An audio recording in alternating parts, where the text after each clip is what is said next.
have to tell someone about this. It all started about a month ago, the day I bought this photograph. I'm holding it right now. It's a portrait of a young girl, probably from the early 1900s.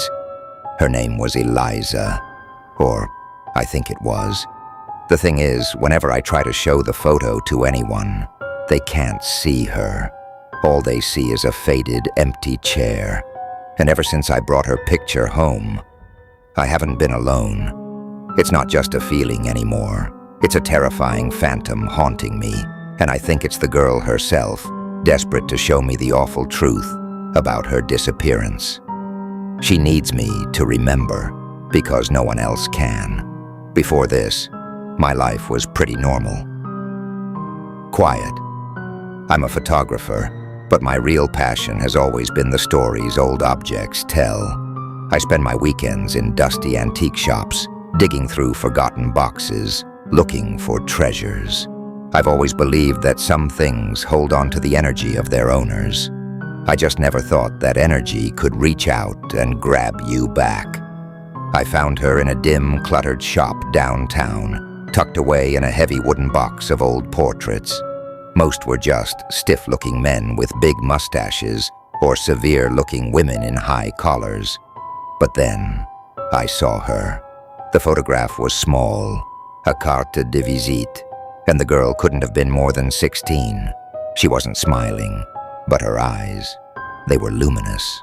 They were so full of life and sadness it felt immediate, like she was right there. There was something fragile about her, a vulnerability that made me want to protect her memory.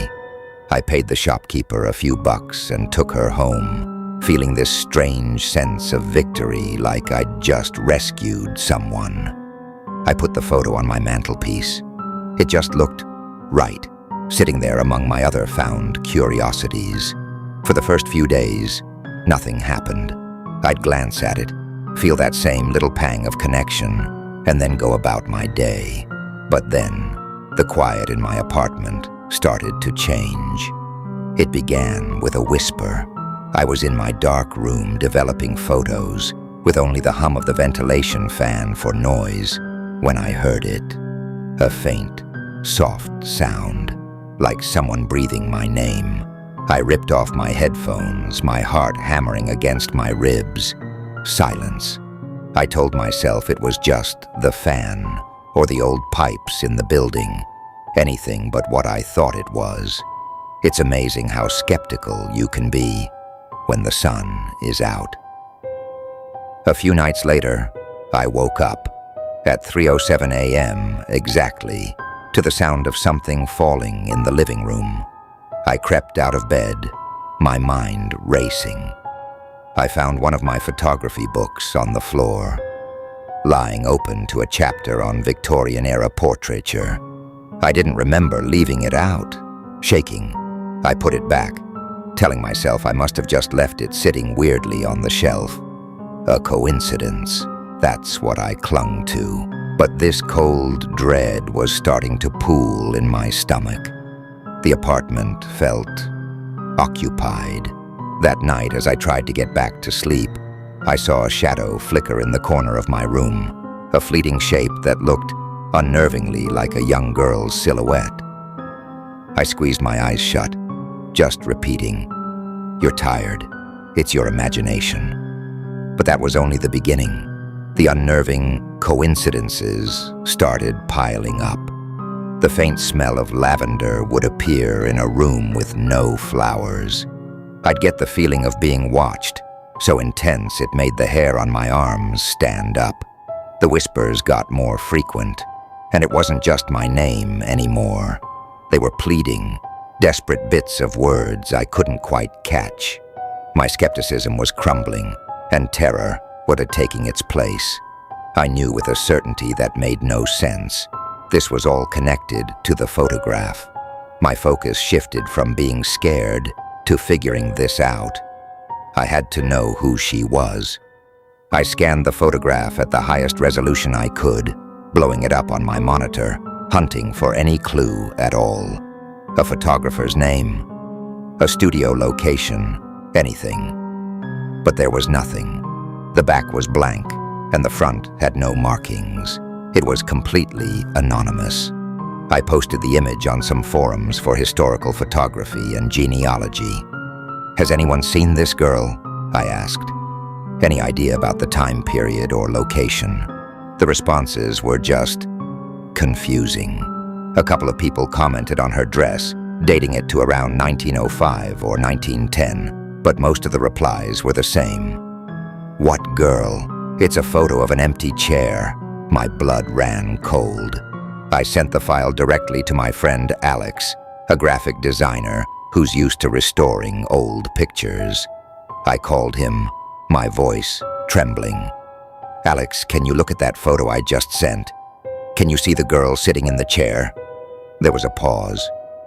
"What are you talking about?" he finally said, and he sounded genuinely concerned. "It's a cool photo, kind of creepy. Just an old ornate chair in a studio. The right side is a little smudged or something, like a light leak on the plate. Why? Are you okay?" I hung up, my hands shaking so badly I could barely hold the phone. A smudge. To everyone else, she was just a smudge. A photographic error. I was the only one who could see her. The isolation of that was a new kind of horror. I wasn't just being haunted. I was completely alone in it. It felt like I was losing my mind, and the girl in the picture was the only other witness. The haunting wasn't subtle anymore.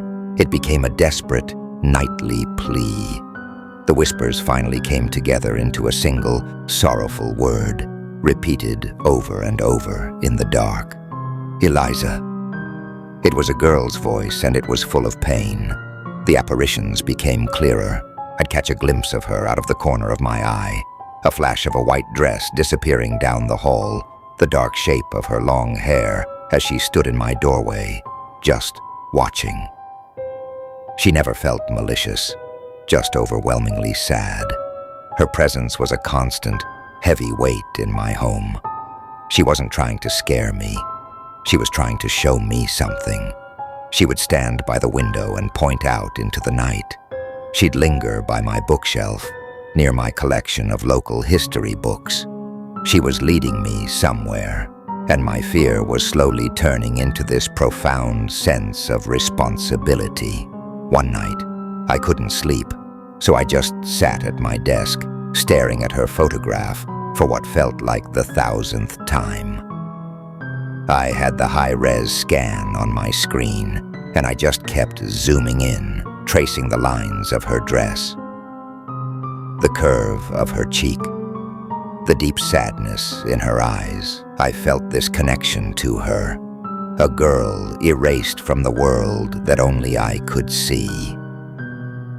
And then I saw it. It was a detail so small I had missed it every single time. On the dark velvet collar of her dress, almost completely lost in the shadows, was a tiny embroidered symbol. It was a weeping willow tree, its branches hanging low, stitched in silvery thread. It was deliberate. It had to mean something. A jolt of adrenaline shot through me. This wasn't just a portrait. It was a message. This was it. The first real clue that could lead me out of this nightmare and toward her truth. I knew right then that I had to follow this clue, no matter where it took me. If you want to see where this investigation goes, make sure you subscribe and turn on notifications, because what I found next, I'm still trying to wrap my head around. The weeping willow. That symbol completely consumed me. I spent the next 2 days in a blur of research, cross-referencing that symbol with local history, old business registries, and property maps from the turn of the century. My search led me to one name, a place wiped from modern maps but that lingered in forgotten archives, the Willow Creek Asylum. It wasn't a hospital. It was a private institution for hysterical women, built in the 1890s and shut down after a fire in the 1930s. The records were sparse, but the stories that survived were horrific. It was a place where inconvenient daughters, rebellious wives, and troubled young women were sent to be forgotten. They were committed by their own families, often to hide a scandal or to silence a voice that was considered too loud. The asylum was 20 miles out of town, its ruins now swallowed by an overgrown state forest. I had to go. Armed with a flashlight and a heavy feeling of dread, I drove out there. The ruins were even more imposing in person, grand.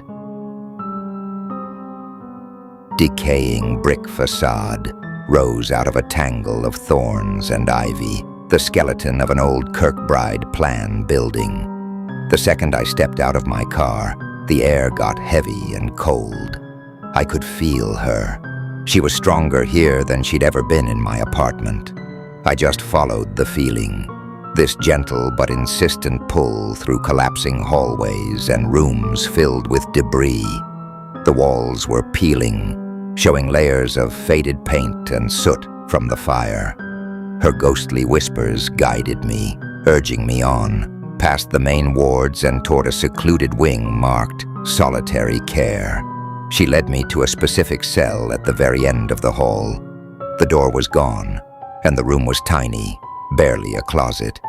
Inside, there was nothing but dirt and rubble, but her presence was overwhelming, focused on one spot on the far wall. I ran my hands over the cold, damp brick, and then my fingers found it. A loose brick.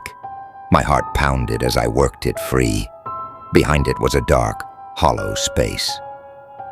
Reaching inside, my fingers brushed against a small, rough wooden box. I pulled it out. It was rotted and damp, but it was still in one piece. With trembling hands, I lifted the lid. The box didn't hold any treasure. It held a tragedy. On top was a yellowed birth certificate for an Eliza Mayhew, born in 1894. Beneath it was a small, leather-bound diary. I opened it, my flashlight beam shaking across the delicate, looping script. The entries didn't tell a story of madness, but of heartbreak. Eliza had fallen in love with a stable hand, a boy her wealthy father decided was unsuitable. When she refused to end it, and it became clear she was pregnant with his child, her family had her committed, not because she was hysterical, but to erase her and their shame from history. The last few entries were almost illegible, scrawled in a panicked hand. Father says no one can ever know. He says I have brought ruin upon this family. They call me hysterical. I am not hysterical. I am heartbroken. The last entry was dated 2 days before the fire. The doctor with the cold hands is coming back. He says he has a new treatment. He says he will make me quiet for good.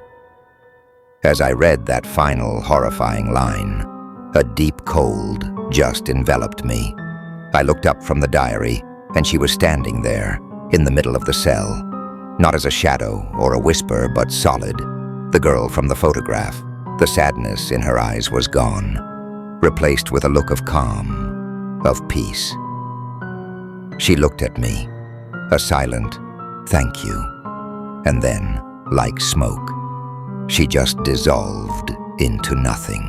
The haunting stopped. Her story had finally been heard. It's been a week since that night. The silence in my apartment is a relief, but it's heavy too. I'm not haunted anymore, but I am changed. I've become the keeper of a secret, the only person who knows the story of a girl named Eliza. But I'm not sure my story is over. Last night I was organizing some of my other old photographs. I picked up a simple portrait of a family, and for just a split second, as my thumb passed over one of the faces in the back row, it changed. A different man, with terrified eyes, stared back at me before the image snapped back to normal. I put the photograph down, fast, my heart beginning to race all over again. Eliza's story is over. I'm really not sure mine is.